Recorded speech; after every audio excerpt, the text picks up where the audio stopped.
सुरासुरा सेवित पाद पंकजा करे विराजत कमनीय पुस्तका विधेश्च पत्नी कमलासन प्रिया सरस्वती नृत्य तु वाची में सदा वसुदेवसुतं देवं कंसचाणूरमर्दनं देवकी परमानन्दं कृष्णं वन्दे जगद्गुरुं श्रीभगवानुवाच ऊर्ध्वमूलमदशाखम् आस्वात्थं प्राहुरव्ययम् छन्दांसि यस्य ज्ञानन्तेऽहं सविज्ञानम्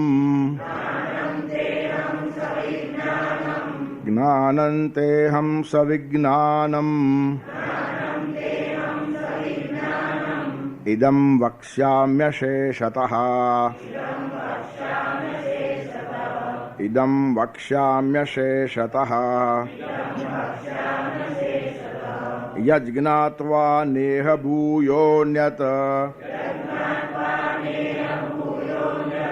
यज्ञात्वा नेह भूयोऽन्यत् ज्ञातव्यम् अवशिष्यते ज्ञातव्यम् अवशिष्यते।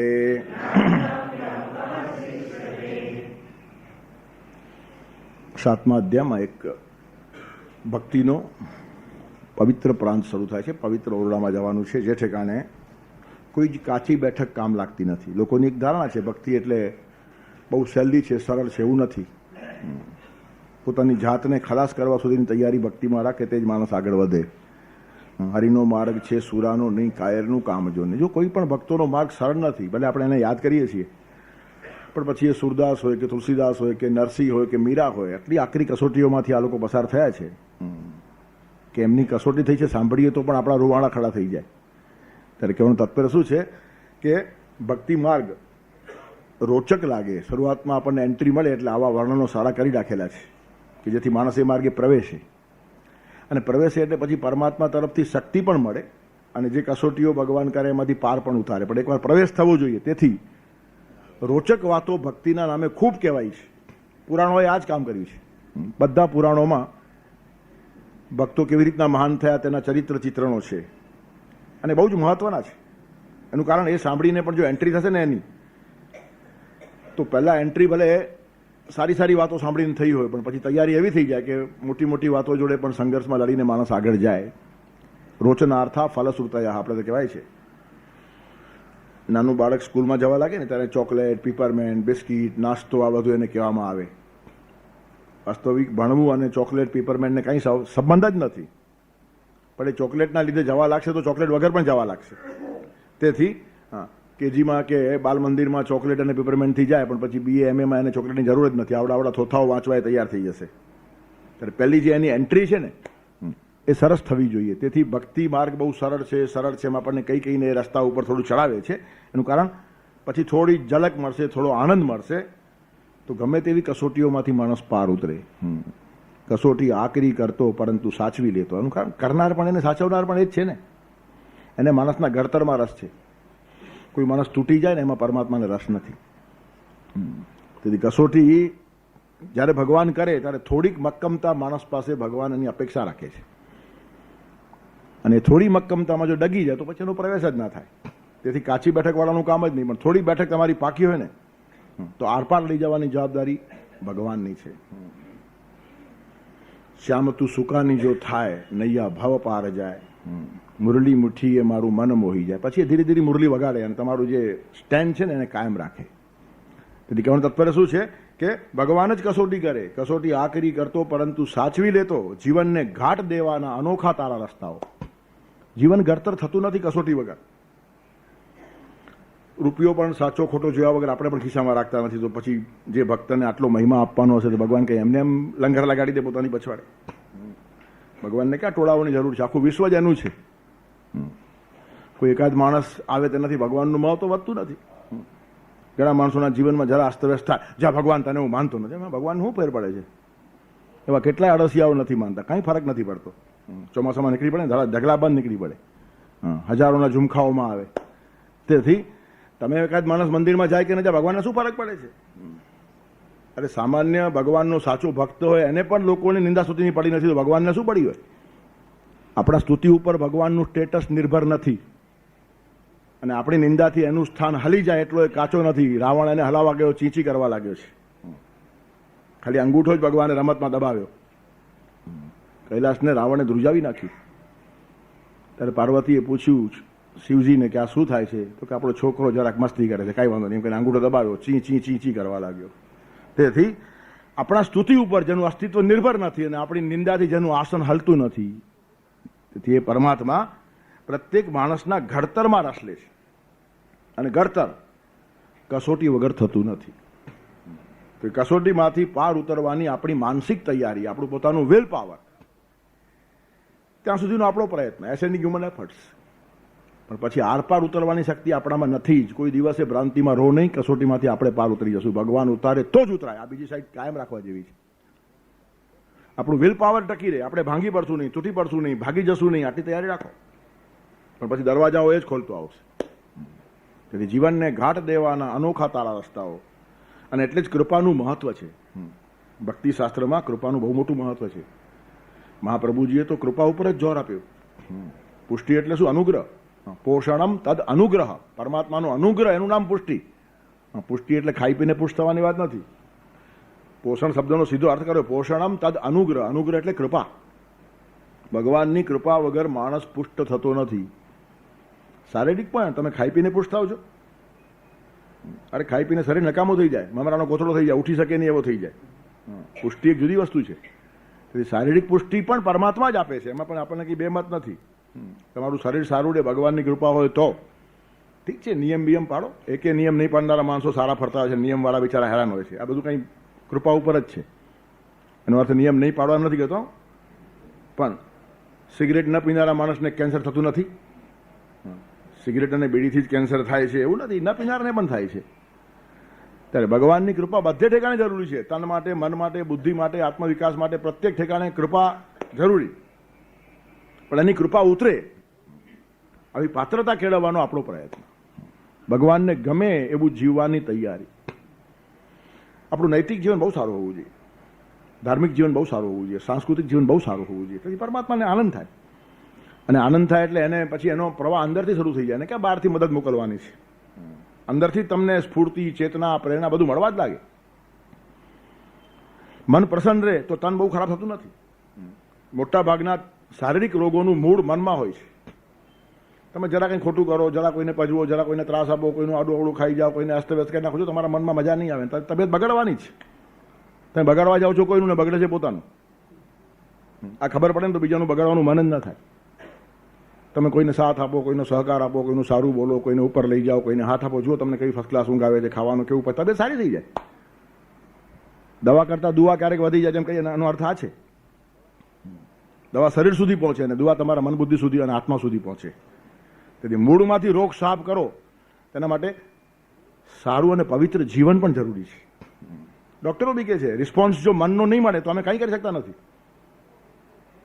દર્દી જો રિસ્પોન્સ ના આપે ડોક્ટર કરે શું? ગમે એવી દવાઓ વાપરે, બધી દવા ફોકટ જાય. એટલે માનસિક તમે જ્યારે રિસ્પોન્સ આપો છો ત્યારે ડોક્ટર પણ સફળ થાય છે. ત્યારે પોષણમ તદ અનુગ્રહ. ભગવાનની અનુગ્રહ, ભગવાનની કૃપા એ બહુ મોટી વાત છે. ત્યારે આ જીવનની અંદર ભક્તિ માર્ગમાં માણસ પ્રવેશ કરે. રોચનાર્થા ફલશ્રુતય. તમને સારી સારી ભક્તોની વાતો કહેવામાં આવે.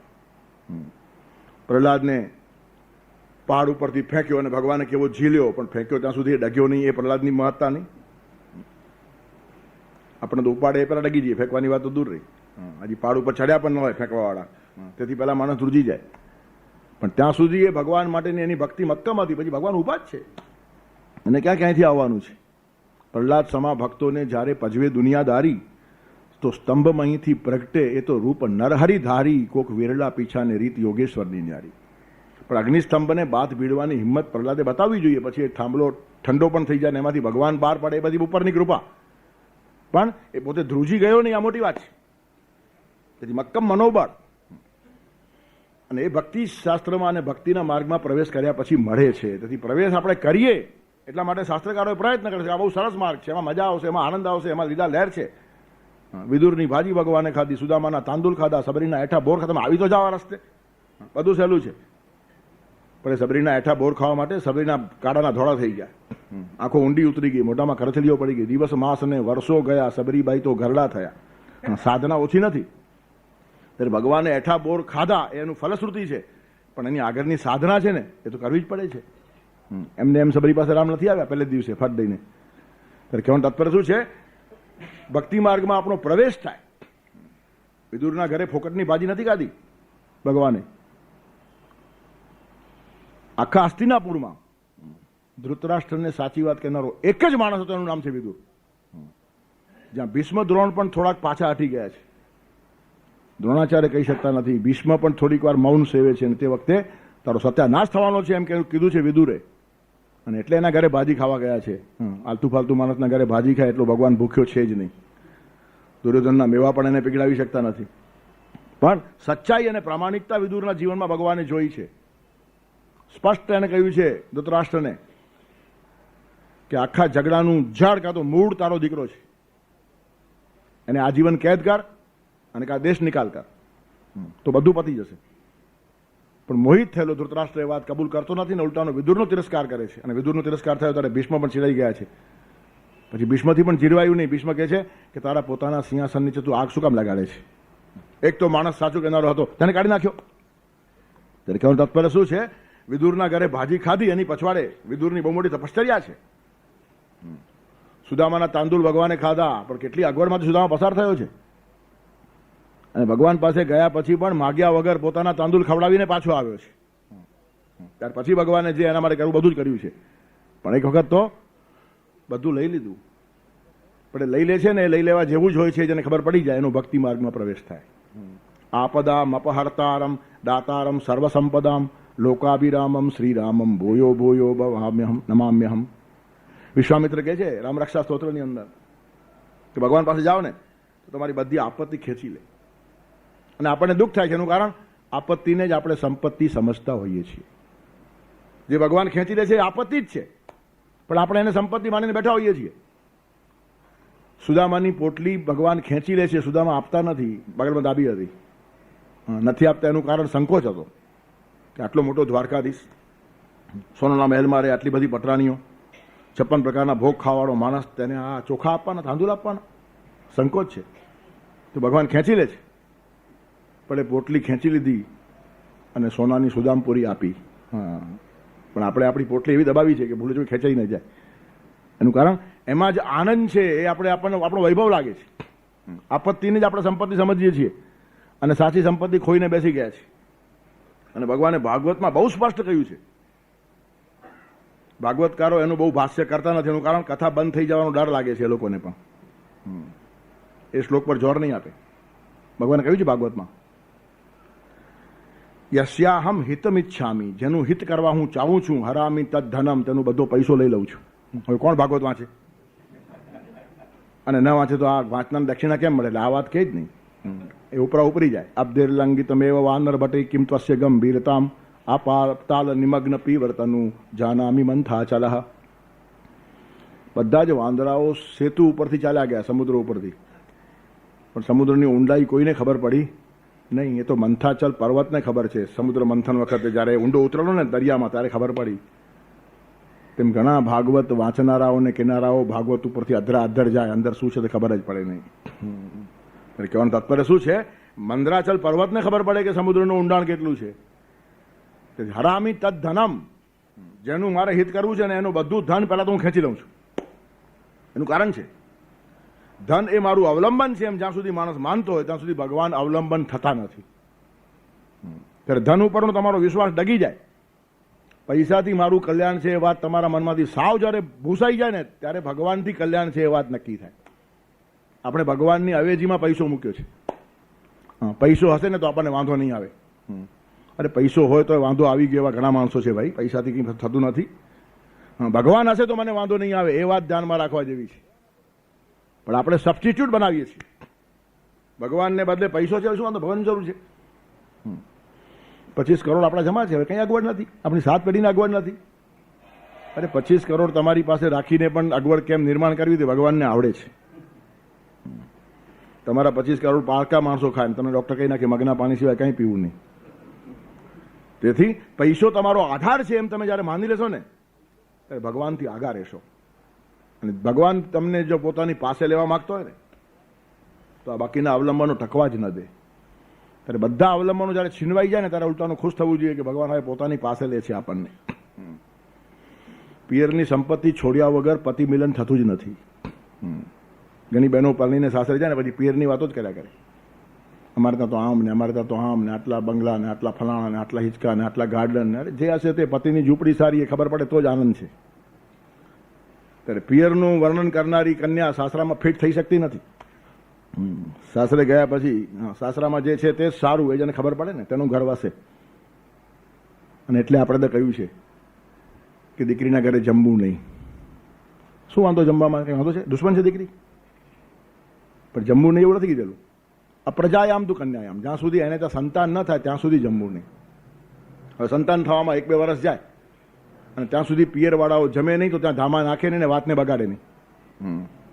એને એની રીતે સેટ થવા દો. એનું કારણ છે નવા પ્રવાહમાં જાય એટલે કેટલીક તો વાતો આમ તેમ થવાની છે, તો ગોઠવાઈ જાય માણસ.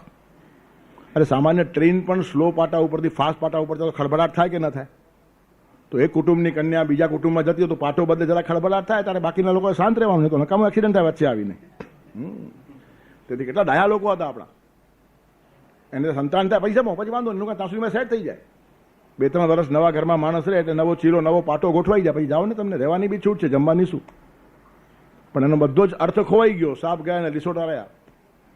હવે 80 વર્ષનો બાપ પણ 60 વર્ષના દીકરીના ઘરે જમતો નથી. બોલો, હદ છે ને? હવે શું બાકી રહ્યું? બંને ઉપર જવાના થયા ત્યાં સુધી. તેથી છોકરીનો સંસાર ન બગડે આ હિતમાં એ લોકો કીધેલું. ત્યારે કહેવાનું તાત્પર્ય શું છે કે પતિમિલનનો આનંદ, સસુર ઘરની સ્વસ્થતા તો જ નિર્માણ થાય જો પિયરની વાતોને ભૂલાય. તેમ કર્મના ફળો, પૈસો, ફલાણું ઢીકણું એ બધી વાતો ભૂલાય તો જ પરમાત્મા જોડેનો આનંદ ખબર પડે.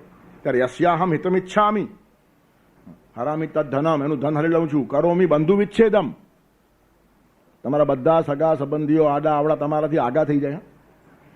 અને બધા આગા થાય તો જ મિલન થાય. પતિ પત્નીનું મિલન ક્યારે થાય? બધી જાન પોતાને ઘેર જાય પછી થાય ને. ત્યારે આડી અવડી જાન આપણી આજુબાજુ ભેગી થઈ ગઈ, ભગવાન દૂર કરી નાખે. મૂંઝાવાનું કારણ નહીં. હવે ભગવાન આપણને મળવા માંગે છે, આલિંગન આપવા માંગે છે. અને આલિંગન હંમેશા એકાંતમાં જ અપાય. તેથી બધા જ માણસો તમને છોડી જાય ને તો ભગવાનનું તમારા ઉપર ધ્યાન છે એમ સમજો. એ ખ્યાલ આવે ને તો માણસ ડકે જ નહીં. પતિએ બધાને દૂર શા માટે કર્યા? પોતે મને મળવા માંગે છે. એમ પરમાત્મા સમાજની અંદર તમને એકલા પાડી નાખ્યાનો અર્થ પરમાત્માને તમારા ઉપર આત્યંતિક પ્રેમ થયો છે. તમને ભેટ્યા વગર એ રહી શકતો નથી. જેમ તમને આતુરતા છે ને એમ એને પણ આતુરતા છે. એક શાયરે બહુ સરસ કહ્યું છે કે મેં ગુમાવ્યા એમ એણે પણ ગુમાવ્યો છે મને. મેં પરમાત્માને ગુમાવ્યા તો એણે મને ગુમાવ્યો કે નહીં? હું એને નહીં મળું તો એને બી આનંદ નહીં આવે.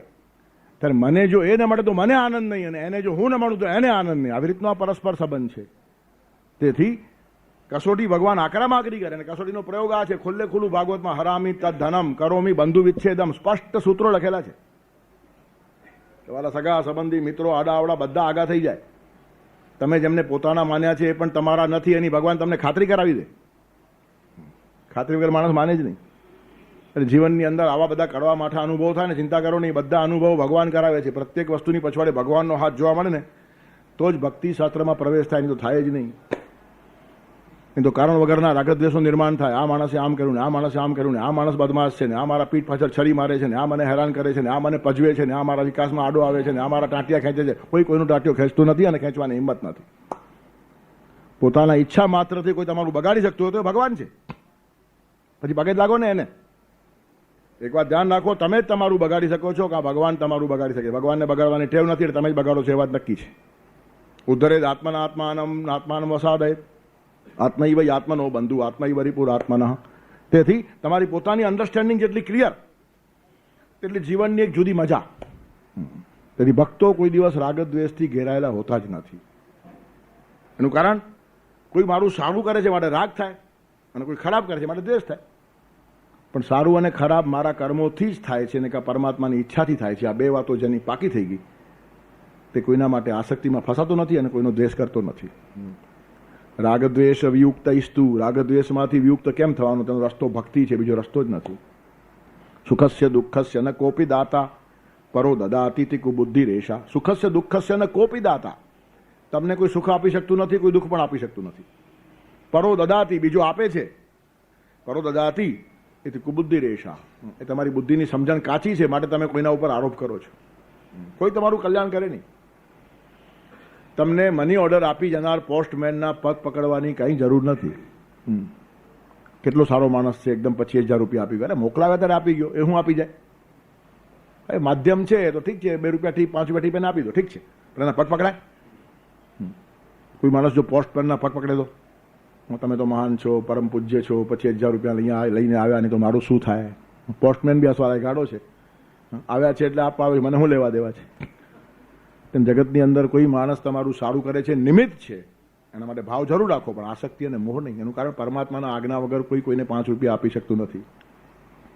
આટલી દ્રઢ ધારણા હોય ને તો જ આ માર્ગમાં ટકાય. તેથી એની હાઈટ જ ઊંચી છે. ભક્તિ માર્ગનો ઓરડો ભગવાને ખોલ્યો છે, બહુ ઊંચાઈથી વાત કરી છે. અસંશયમ સમગ્રમ મામ યથા જ્ઞાસસ્તત શૃણુ. સંશય રહિત તું મને સમગ્ર રૂપે જાણી શકશે એવી વાત, એવો ખજાનો હું ખોલું છું. અને એના જ અનુસંધાનમાં આજે કહે છે, જ્ઞાનમ તેહમ સવિજ્ઞાનમ ઇદમ વક્ષ્યામ્ય શેષતઃ યજ્ઞાત્વા નેહ ભૂયોન્યત જ્ઞાતવ્યમ અવશિષ્યતે. એક એક રત્નો ભગવાન ખોલે છે. અહમ તે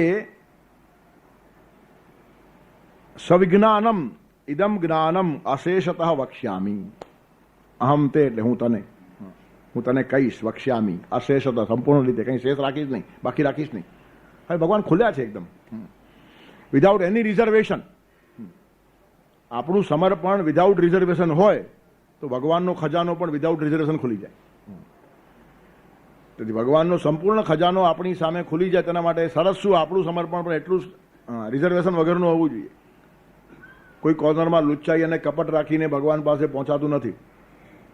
સાઠ્યેન ધર્મમ કપટેન મિત્રમ પરોપભાવેન સમૃદ્ધિ ભાવમ સુખેન વિદ્યા પરુષેન નારીમ ઈચ્છંતી એ વ્યક્તમ અપંડિતાસ્તે. મૂર્ખાઓના લક્ષણ છે આ બધા. અને અપંડિત કહેવાય, મૂર્ખ કહેવાય. કોને? સાઠ્યેન ધર્મમ, સઠતા, બદમાશી, હરામખોરી, દંભ મનમાં રાખીને ધર્મનું કામ કરવાનો પ્રયત્ન કરનાર માણસ મૂર્ખ છે. ધર્મમાં એક જ વાત ચાલતી નથી, સઠતા, બાકી બધું ચાલે. સઠતા, દંભ, પાખંડ, બનાવટ એ સાથે રાખીને હું ધર્મ પુરુષ થઈ શકીશ એમ માનનારો માણસ મહામૂર્ખ છે. એનું કારણ એ લાંબુ ટકી શકતું નથી. સાઠ્યેન ધર્મમ કપટેન મિત્રમ. કપટ રાખીને મૈત્રી ટકાવી બને જ નહીં. જેમ તેમ આડાવડા સંબંધો 2-5 વર્ષ જળવાય, પણ અંદરથી બે એકબીજાને ઓળખતા હોય. એક ભાઈને પૂછેલું મેં કે તમે જેની સાથે કામ કરો છો એ માણસનું રેપ્યુટેશન બહુ સારું નથી, અસ્તવ્યસ્ત માણસ છે, તમને કેમ એની જોડે ફાવે છે? મને કેમ ઓળખી ગયો એટલે ફાવે. હા, પછી આ લોકોને બહુ ફાવે. એનું કારણ શું? એ એમ સમજે છે કે મને બનાવે છે ને મને ખબર છે કે હું એને બનાવું છું. હવે આ મૈત્રી ક્યાં સુધી ખેંચાય? જ્યાં બંને એકબીજાને ઓળખી ગયા હોય. તેથી કપટ આવ્યું ને કે મૈત્રી ખલાસ થઈ જાય. નિષ્કપટ ભાવથી જ મૈત્રી ટકે. સાઠ્યેન ધર્મમ કપટેન મિત્રમ પરોપતાપેન ચ સમૃદ્ધિ ભાવમ. બીજાને સંતાપ આપીને સમૃદ્ધિ મેળવવાનો પ્રયત્ન કરવો એના જેવી મહામૂર્ખતા બીજી નથી. કોઈને સંતાપ આપીને સમૃદ્ધિ મળે નહીં અને ભૂલમાં મળી જાય તો તમને શાંતિ આપી શકે નહીં, અને શાંતિ ના આપે સમૃદ્ધિ શું કામની? અને એટલે હું ઘણીવાર કહું છું, આપણી સમૃદ્ધિમાં બીજાનો સંતાપ ન હોવો જોઈએ.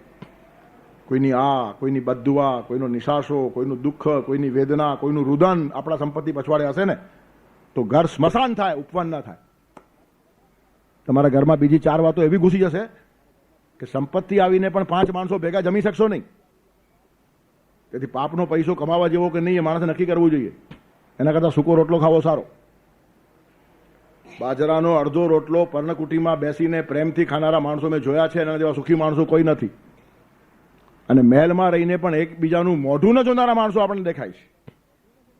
શાસ્ત્રકાર કોઈ મૂર્ખાની તો લખી ગયા છે. પરોપતાપે ને સમૃદ્ધિ ભાવમ. તમારા સમૃદ્ધિની અંદર કોઈનો સંતાપ, કોઈનો નિશાસો, કોઈની બદદુઆ, કોઈની કોઈનું દુઃખ, કોઈનું રુદન જો આવી ગયું તો ભયંકર ત્રાસ થાય.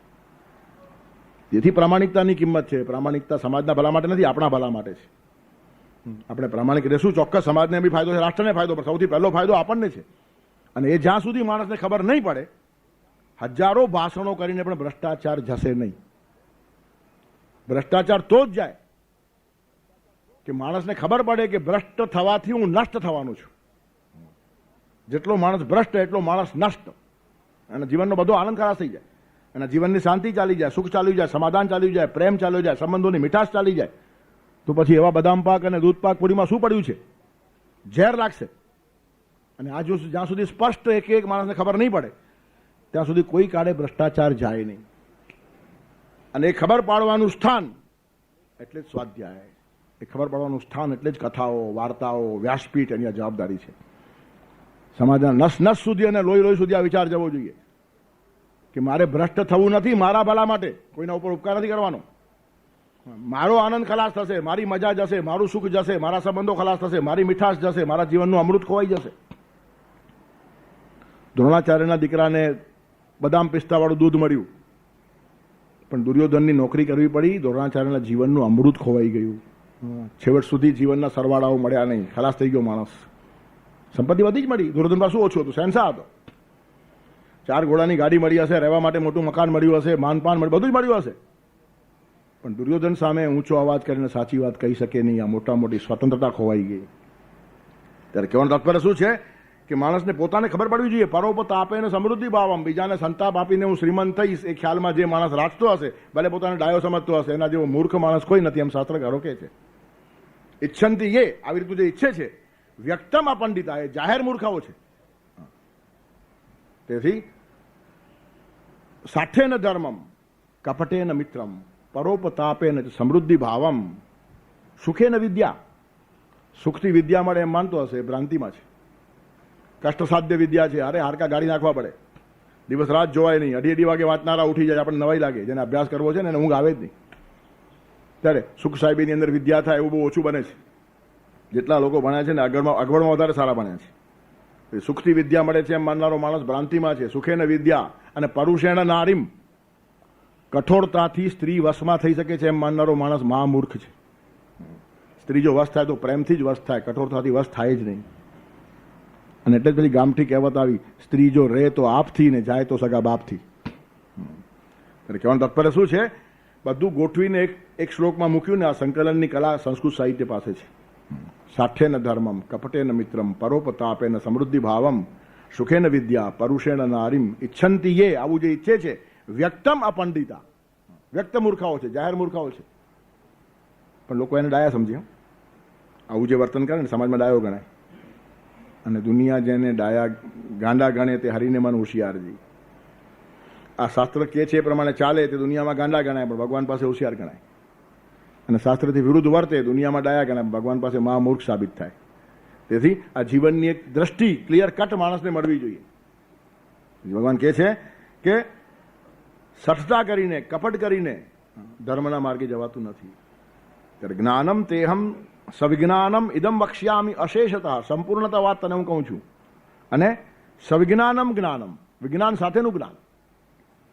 જ્ઞાન કરતાં વિજ્ઞાન શ્રેષ્ઠ છે. જે જ્ઞાન અનુભવમાં ઉતરે એને વિજ્ઞાન કહેવાય, વિશેષ જ્ઞાન. તમે ખાલી જ્ઞાન મેળવ્યું એ પોથી પાંડિત્ય છે. ઘણા લોકો પાસે હોય છે જ્ઞાન, કંઈ ઓછું નથી હોતું. રાવણ પાસે ક્યાં ઓછું જ્ઞાન હતું? એના જેવો જ્ઞાની એના પછી થયો કે નહીં એ પ્રશ્ન જ છે આજ દિવસ સુધી. ભલે દુનિયા 21મી સદીમાં જાય, પણ રાવણને પહોંચવું અઘરું છે. આટલી એની ઇન્ટેલેક્ચ્યુઅલ હાઇટ હતી. જાયન્ટ હતો, જાયન્ટ, ઇન્ટેલેક્ચ્યુઅલ જાયન્ટ હતો આપણે ચાલો. તેથી આટલી બુદ્ધિમત્તા એની પાસે હતી, પણ વળ્યું શું? કંઈ નહીં. એનું કારણ પુષ્કળ સંપત્તિ, પુષ્કળ સત્તા, પુષ્કળ વિદ્યા, બધું એક જ માણસમાં ભેગું થયું હતું. સંપત્તિ એટલી કે આખી લંકા સોનાની, વિદ્યા એટલી કે વેદો જે આજ સુધી પ્રમાણભૂત છે, એ વેદોને સ્વર આપવાનું કામ જેને કર્યું એટલે કેટલો મહાન હશે. શુદ્ધ સ્વરે વેદો બોલનારા બ્રાહ્મણો ખલાસ થવા લાગ્યા છે. હવે બોલતા નથી આવડતું તો તેને આપનાર માણસ કેટલો મોટો હશે. ત્યારે વિદ્યામાં કંઈ ખામી નહીં, સંપત્તિમાં કંઈ ખામી નહીં. સત્તા કેટલી? દેવો એના જેલખાનામાં હતા, બધા દેવો એની સેવા કરે, અને છતાં એ માણસ ખલાસ થયો. એનું કારણ જ્ઞાનમ ખરું, પણ સવિજ્ઞાનમ નહીં.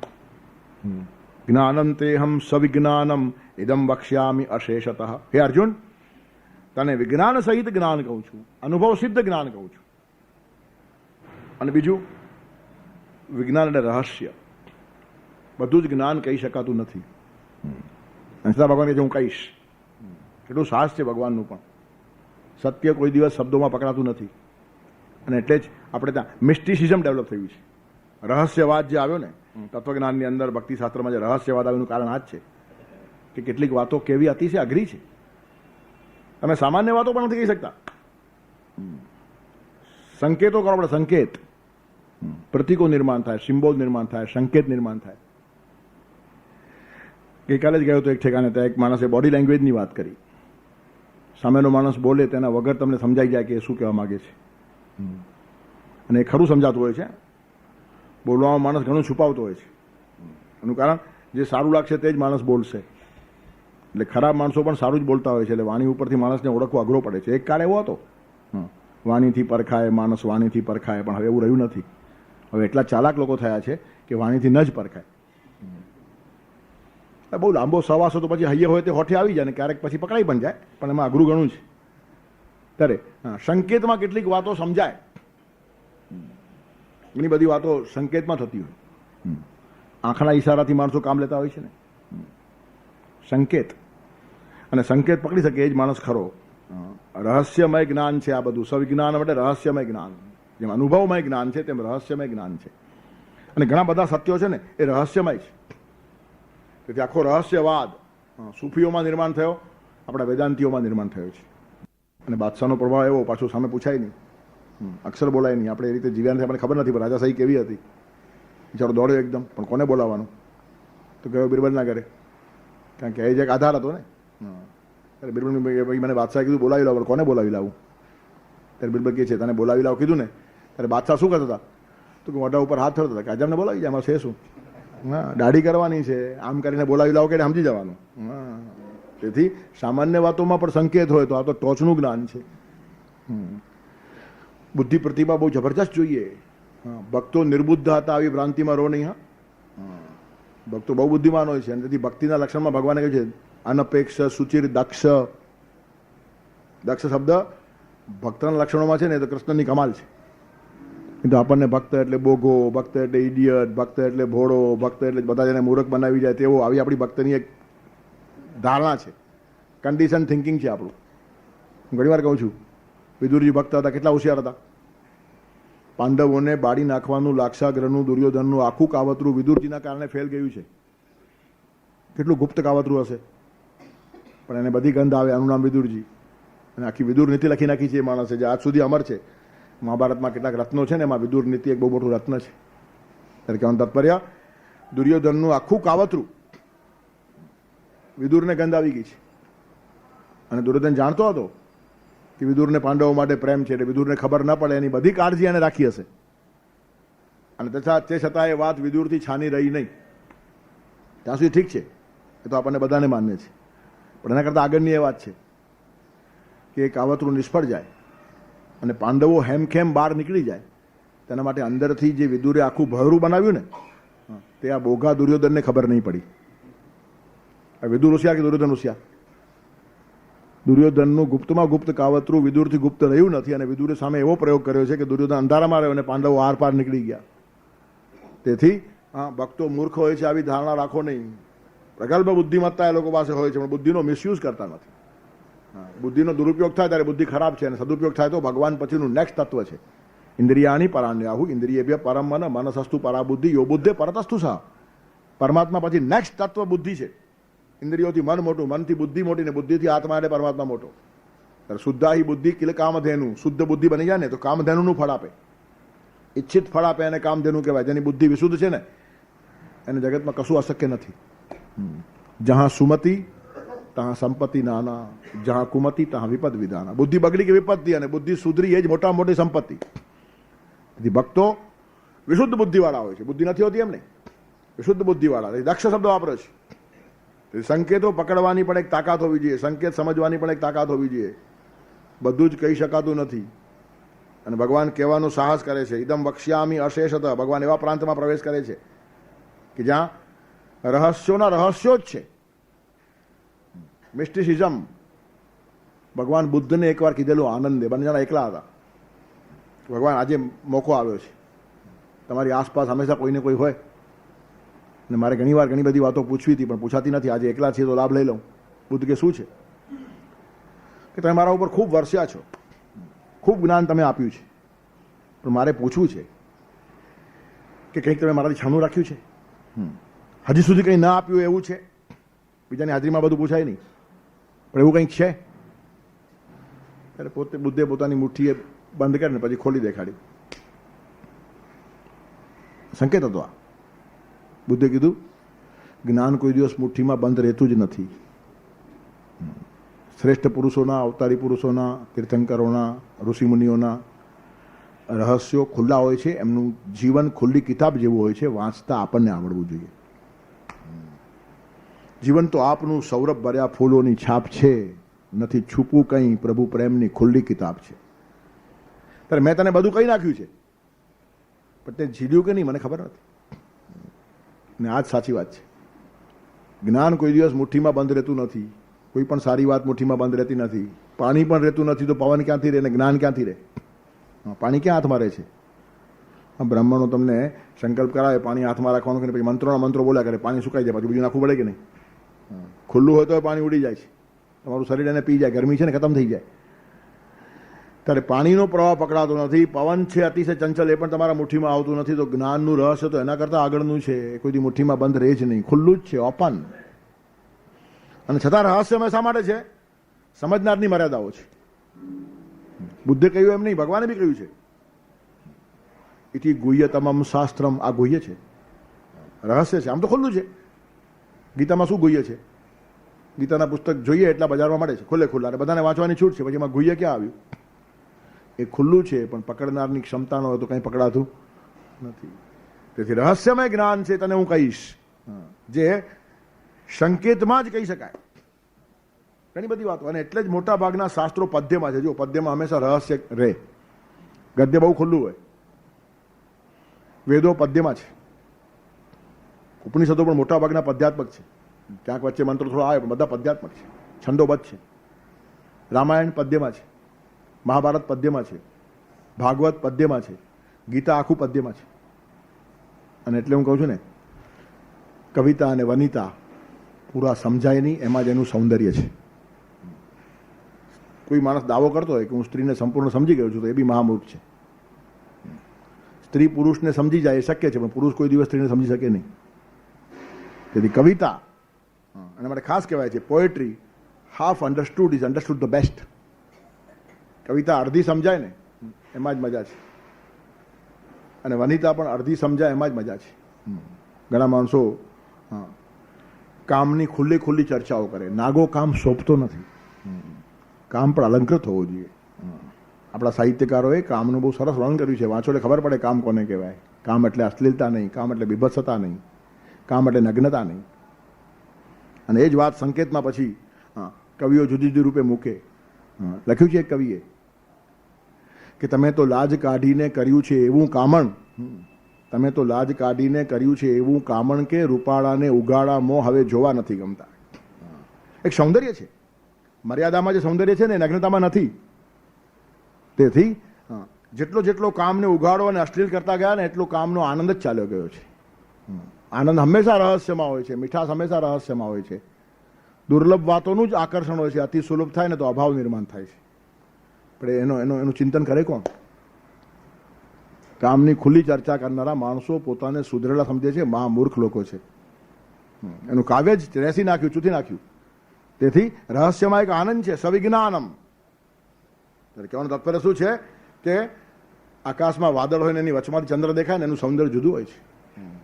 પૂર્ણિમાનો ખુલ્લો ચાંદ પણ આટલો સારો નથી લાગતો જ્યારે વાદળમાંથી અડધો દેખાતો હોય છે. તેથી બધા જ શ્રેષ્ઠ ભાવો છે ને એ રહસ્યમય હોય છે. ત્યારે જ્ઞાનમ તેહમ સવિજ્ઞાનમ ઇદમ વક્ષ્યામિ અશેષતઃ. હે અર્જુન, ઇદમ જ્ઞાનમ, આ જ્ઞાન તને કહું છું, સવિજ્ઞાનમ, રહસ્ય સાથે કહું છું. અનુભવ સિદ્ધ જ્ઞાન છે, વિજ્ઞાન સાથેનું છે. જ્ઞાન તમને લાઇબ્રેરીમાં મળે અને વિજ્ઞાન તમને લેબોરેટરીમાં મળે. એક પુસ્તકાલય છે, બીજું પ્રયોગશાળા છે. ત્યારે જ્ઞાન જ્યારે પ્રયોગશાળામાં જાય ત્યારે વિજ્ઞાન થઈ જાય. અને વિજ્ઞાનની બહુ મોટી કિંમત છે. અનુભવ સિદ્ધ જ્ઞાનની કિંમત છે. એ તો ખાલી પોથી પાંડિત્ય છે. વાઘ વૈખરી, શબ્દ જડી, શાસ્ત્ર વ્યાખ્યાન કૌશલમ, વૈદુષ્યમ વિદુષામ તદ્વદ ભોક્તએ નતુ મુક્તએ. શંકરાચાર્ય આવા પંડિતોની મજાક કરી છે. વાઘ વૈખરી, વાણી વરસી પડે. શબ્દ જડી, શબ્દોની જડી વરસે. શાસ્ત્ર વ્યાખ્યાન કૌશલમ, બધા દર્શન શાસ્ત્રો અહીંયા ઉપસ્થિત હોય, ફટાફટ બોલે, સૂત્રોના સૂત્રો બોલે. કોઈ સમજે કે ના સમજે પણ આ વર્ષે. ત્યારે શંકરાચાર્ય કહે છે કે વૈદુષ્યમ વિદુષામ તદ્વત, આવું જે પાંડિત્ય પ્રદર્શન છે ને એ ભુક્તએ પેટ ભરવાને માટે છે, નતું મુક્તએ. અને એ જ વાત નરસિંહ મહેતા કહે છે, એ છે પરપંચ સૌ પેટ ભરવા તણા. જ્યાં લગી આત્મા તત્વ ચીન્યો નહીં ત્યાં લગી સાધના સર્વ જૂઠી. આત્મજ્ઞાન જ્યાં સુધી મળ્યું નહીં, પ્રયોગનિષ્ઠ જ્યાં સુધી જ્ઞાન બન્યું નહીં ત્યાં સુધી એ બધા પેટ ભરવાના પરપંચ છે.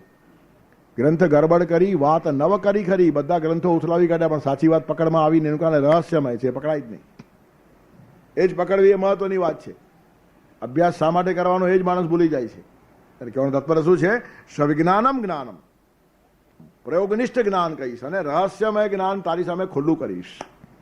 જ્ઞાનમ તેહમ સવિજ્ઞાનમ ઇદમ વક્ષ્યામી કહીશ, અને પાછું અશેષત, કશું બાકી રાખીશ નહીં. હા, જ્ઞાન આપનારો માણસ કશું બાકી રાખતો નથી, બધું આપી દે છે, પણ આપણું પાત્ર હોય એટલું આપણને મળે.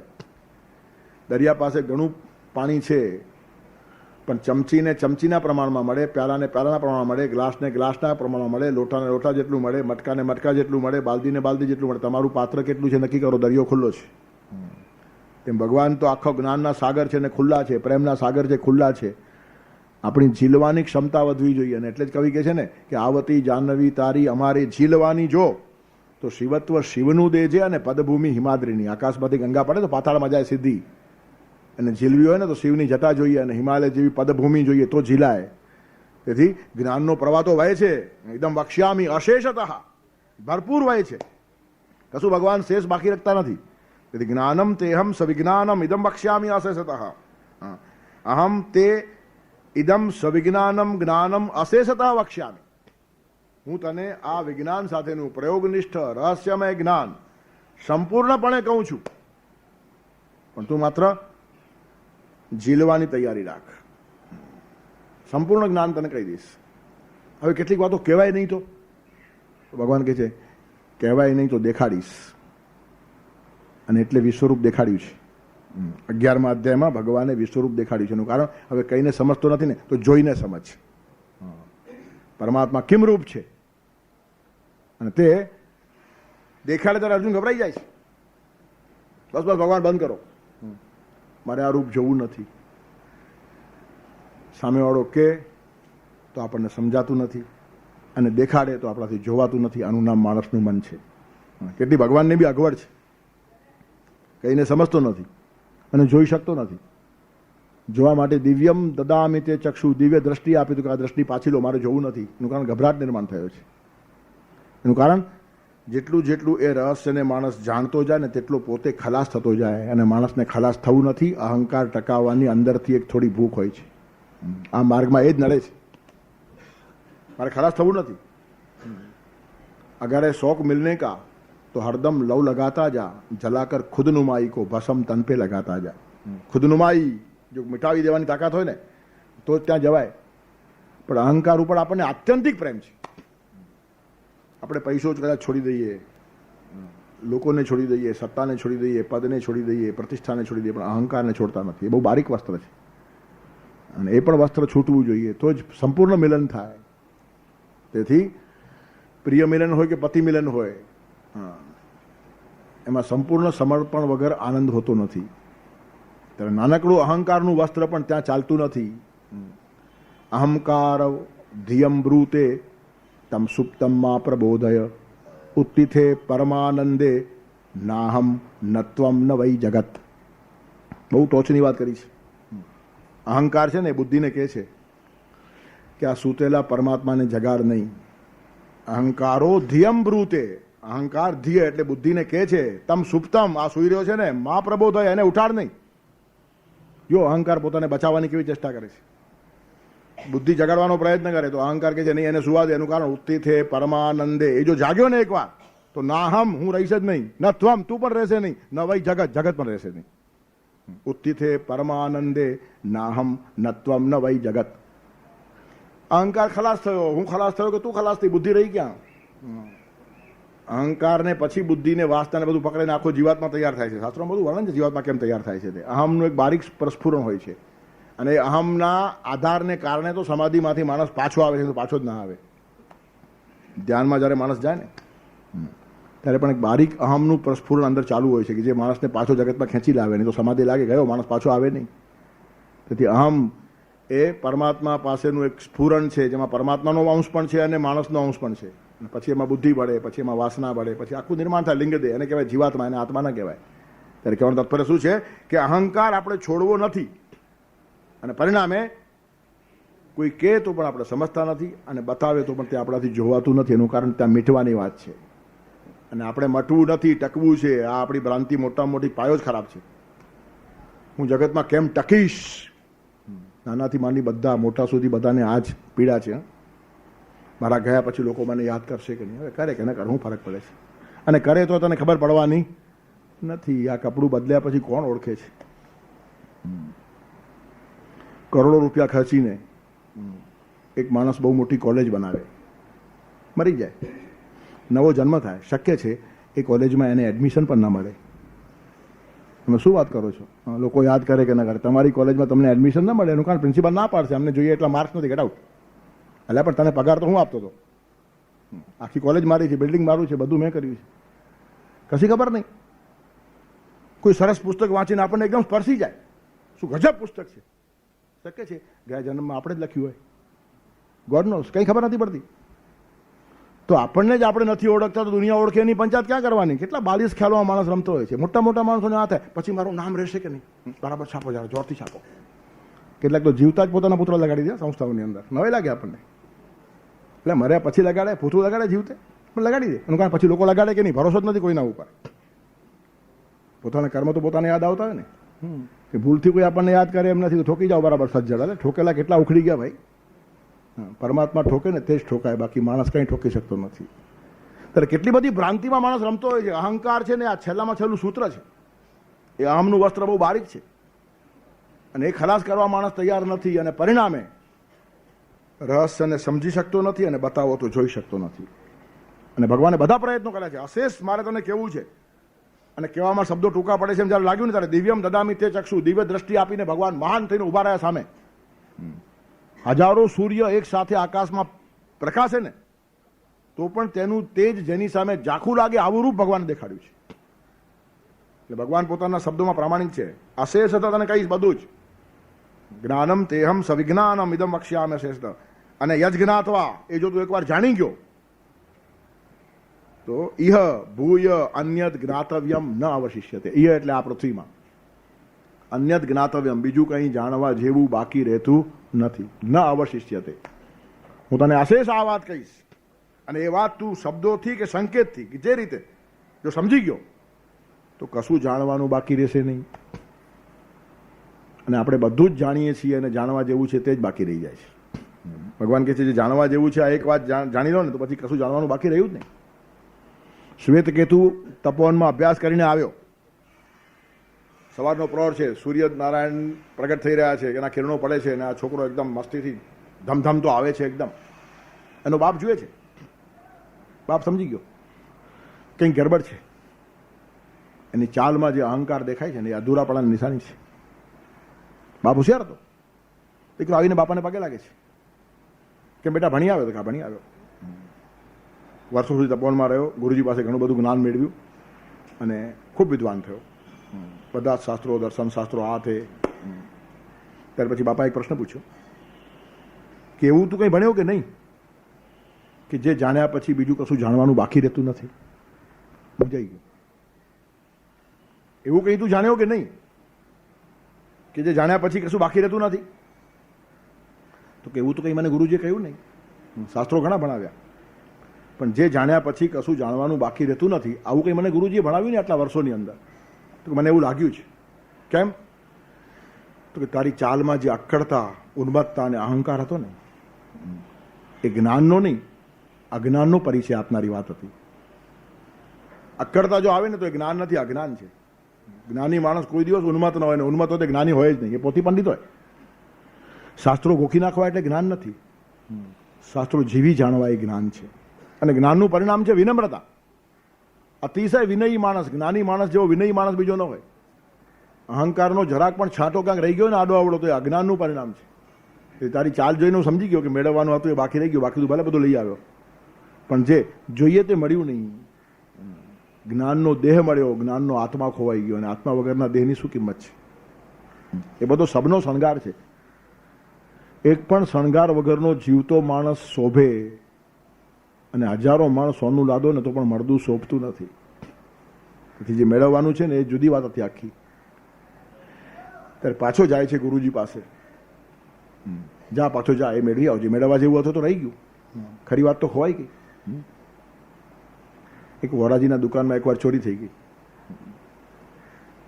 અનાજની દુકાન. ત્યારે તાળા તોડીને બધી ગુણીઓ બધું ઉપાડી ગયા, માલ સાફ થઈ ગયો. સવારના વોરાજી આવ્યા, લોકો બધા ભેગા થઈ ગયા, દરવાજા ખુલ્લા, બધો માલ ગયો, લોકો ઉદાસ થઈ ગયા. પણ વોરાજી તો ખડખડાટ હશે છે, એકદમ ખડખડાટ. ત્યારે બધા કહેવા લાગ્યા કે તમારો માલ ચોરી થયો અને ખડખડાટ હસો છો? તો કે હસવા જેવું જ છે ને.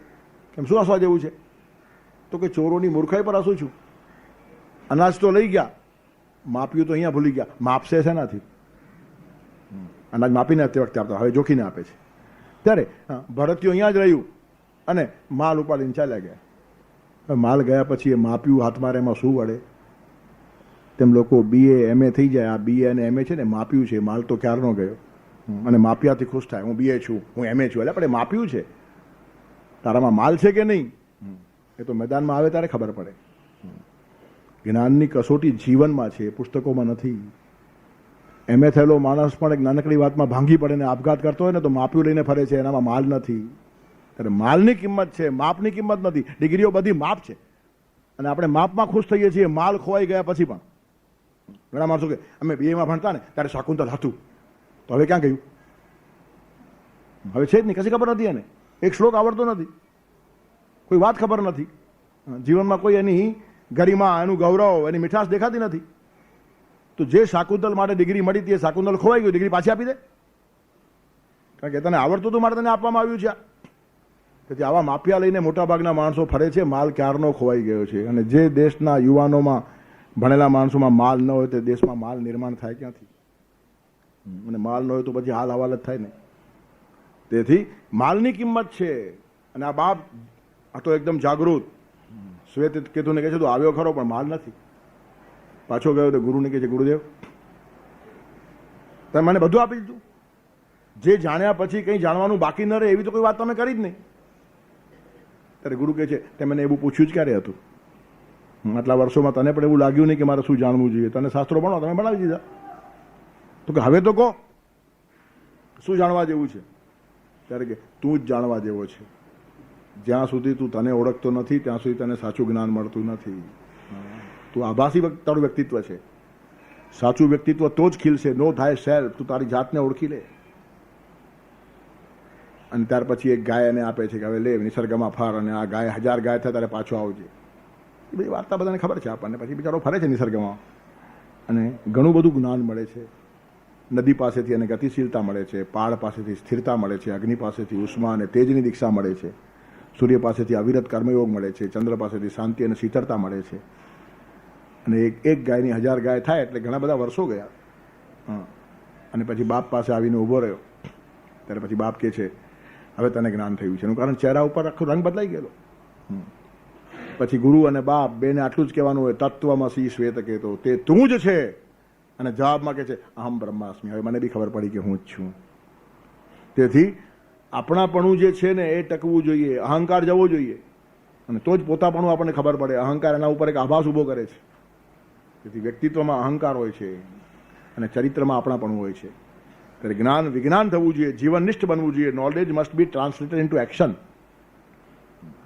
Library must be transferred into laboratory. એક પ્રયોગ થવો જોઈએ. અને બીજું રહસ્ય સમજવાની તૈયારી અને અહમ માટેની આસક્તિ ઘટવી જોઈએ. જેમ જેમ જેમ આ જ્ઞાન મળતું જાય ને તેમ આપણે ખલાસ થઈએ. અને એ જ માણસને ગભરાટ છે. અને તેથી આ જ્ઞાન મેળવવું અતિશય અઘરું છે. જેને જેને જ્ઞાન મળતું હોય પોતે ખલાસ થઈ જાય. અને આપણને ખલાસ થતા નથી આવડતું, પ્રગટ થતા આવડે છે. આખું વિશ્વ ચલાવીને ભગવાન અપ્રગટ છે ને કંઈ ન ચલાવતા આપણે ડોક્યા કર્યા જ કરતા હોઈએ. કોઈ ફોટો પાડતો તો વચ્ચે મોઢું નાખે, કોઈ તને ઓળખે નહીં. જ્યારે જ્યારે આલ્બમ જુઓ ત્યારે આ માણસ કોણ છે એમ પૂછવું પડે. એવું ડાચું હું કામ નાખવાનું? કોઈ આપણને ઓળખે નહીં ત્યાં મોઢું નાખીને ફાયદો શું છે? પણ આપણને ટેવ છે. પ્રગટ થયા વગર ચેન જ પડતું નથી. આ સૂક્ષ્મ અહંકાર છે, ખબર નહીં પડે. તમને ઘણા લોકો જોવા મળે. એની વાર તો ફોટોગ્રાફર કેવું પડે તમે જરામ આવી જાઓ, મારે આ લોકોનો ગ્રુપ ફોટો લેવો છે. શું માન રહ્યું? નેપોલિયનને કોઈ મળવા ગયેલું, પછી બધા સ્ટેચ્યુસ હતા. સ્ટેચ્યુસ પેલો પૂછે આ કોનું, તો ફલાણાનું. આ કોનું, તો ફલાણા. ઓળખે કોણ આવે? સ્ટેચ્યુને કોણ ઓળખે? હવે 100 વર્ષના 200 વર્ષના બધા પૂતળાઓ પડે, પૂછવું પડે આ કોનું છે? તો કે આ કોનું, તો કે ફલાણાનું. આ કોનું, તો કે ફલાણાનું. આ કોનું, તો કે ફલાણાનું. એમ 25 પૂતળાઓની ઓળખાણ આપી. પછી પૂછ્યું નેપોલિયનને કે આમાં તારું કેમ નહીં? તો કે આવતીકાલે કોઈ તારા જેવો પાછો પૂછે નહીં કે આ કોનું. આ કોનું એમ પૂછવું પડે. એ માણસના પુત્રની જરૂર શું છે? અરે વગર પુત્રે પણ માણસો જેને ઓળખે ને એ પ્રતિભા કહેવાય. વશિષ્ઠનું પુતળું ભલે લોકો બનાવે, કોણે વશિષ્ઠને જોયા છે? વગર પુત્રે એ માણસ ભૂલાયો નથી. અને પૂતળા બનાવનારના માથા ઉપર કાગડાઓ બેસીને ચરકતા બધી સંસ્થાઓમાં આપણને જોવા મળે છે. ત્યારે શું પૂતળાનો મોહ છે? ત્યારે વશિષ્ઠનું એક પણ પૂતળું નહીં, અને બન્યું હશે તો બનાવટી. કોઈ કલ્પના કરી ઋષિ આવો હોવો જોઈએ. કોને ખબર વશિષ્ઠને જટા હતી કે નહીં હતી? હા, એ 3 ટાઈટ કપડાં પહેરતા હશે. એમાં છે શું? ઋષિ મુનિઓ બધા પરણેલા હતા. શાસ્ત્રોમાં વાંચો તો કેવી રીતનું હતું, કેમ સ્નાન કરવાનું, કેવા સુગંધી પદાર્થો, એની બધી ચર્ચાઓ શાસ્ત્રોમાં છે. આપણે કંઈ ભૌતિક વિજ્ઞાન પાછળ નહીં હતા. કેવા કેવા વસ્ત્રો અહીંયા બનતા હતા, જાત જાતના. વીંટીમાંથી આખી સાડી પસાર થઈ જાય, આવું સરસ કપડું આ ભારતમાં બનતું હતું. આપણે શું આજે ખુશ થઈએ છીએ? ત્યારે કહેવાનું તાત્પર્ય, ઋષિઓ બોગા નહીં હતા, બહુ હોશિયાર હતા. જેના બધા પૂતળાઓ બધા આપણે આપણી કલ્પના મુજબ બનાવ્યા છે. બહુ શોખીન માણસો હશે, જીવન સારી રીતે જીવતા. આ લોકો કંઈ રોડતા માણસો ના હોય, પણ એમને સાચું જ્ઞાન ખબર હતી. વશિષ્ઠ રસ્તામાંથી પસાર થતો એક મોચીને મનમાં આવ્યું કે ભલે આ મોટા જ્ઞાની હશે, પણ હું ચપ્પલને જેમ ગાંઠ મારું છું ને એ થોડી એને આવડે. એને ખબર નહીં. યજ્ઞાત્વા નેહ ભૂયોન્યત જ્ઞાતવ્યમ અવશિષ્યતે. એ તત્વને જાણે ને એને કશું જાણવાનું બાકી રહેતું નથી. એના મનમાં જ આવ્યું ને વશિષ્ઠના ધ્યાનમાં આવી ગયું. એક દર્ભની કાંડી ઉઠાવી ઘાસની અને ગાંઠ મારીને મોચી ઉપર ફેંકી કે જો લ્યા ચપ્પલને ગાંઠ આમ મરાય. આંખ ફાટી ગઈ મોચીની. કીધું પણ નહોતું, મનમાં આવતું પકડી લીધું આ માણસે. આ બધા દ્રષ્ટાંત સાંભળે લખી રાખે કે શ્રેષ્ઠ જ્ઞાન જેને મળ્યું, સવિજ્ઞાન જ્ઞાન જેને મળ્યું ને તેને બીજું કશું જાણવાનું બાકી રહેતું જ નથી. એના સિવાય જાણવા જેવું છે શું? આત્મા અને પરમાત્મા જો સમજાઈ જાય તો બાકી સમજવા જેવું કંઈ છે જ નહીં. અને એ સમજવાને માટે આ બધી મહેનત છે. અને આપણે મહેનતમાં જ ફસાય અને માલ ખોવાઈ ગયો. અલ્ટિમેટલી આ બધું જ્ઞાન મેળવીને એ મેળવવાનું છે. યજ જ્ઞાત્વા નેહ ભૂયોન્યત જ્ઞાતવ્ય અવશિષ્યતે. જે જાણ્યા પછી કશું જાણવાનું બાકી રહેતું નથી. આપણે માર્ગ થોડો અઘરો છે, એની કબૂલાત ભગવાન પોતે કરે છે નીચેના શ્લોકમાં. એનું આપણે પારાયણ કરી રાખશું. મનુષ્યાણામ સહસ્રેષુ કશ્ચિદ યતતિ સિદ્ધયે યતતામપી સિદ્ધાનામ કશ્ચિન મામ વેત્તિ તત્વતઃ વસુદેવ સુતં દેવં કંસ ચાણૂરમર્દનમ દેવકી પરમાનંદમ કૃષ્ણં વંદે જગદ્ગુરુમ. ગુરોર્બ્રહ્મા ગુરોર્વિષ્ણુ ગુરોર્દેવો મહેશ્વરઃ ગુરુ સાક્ષાત પરબ્રહ્મ તસ્મૈ શ્રી ગુરવે નમઃ.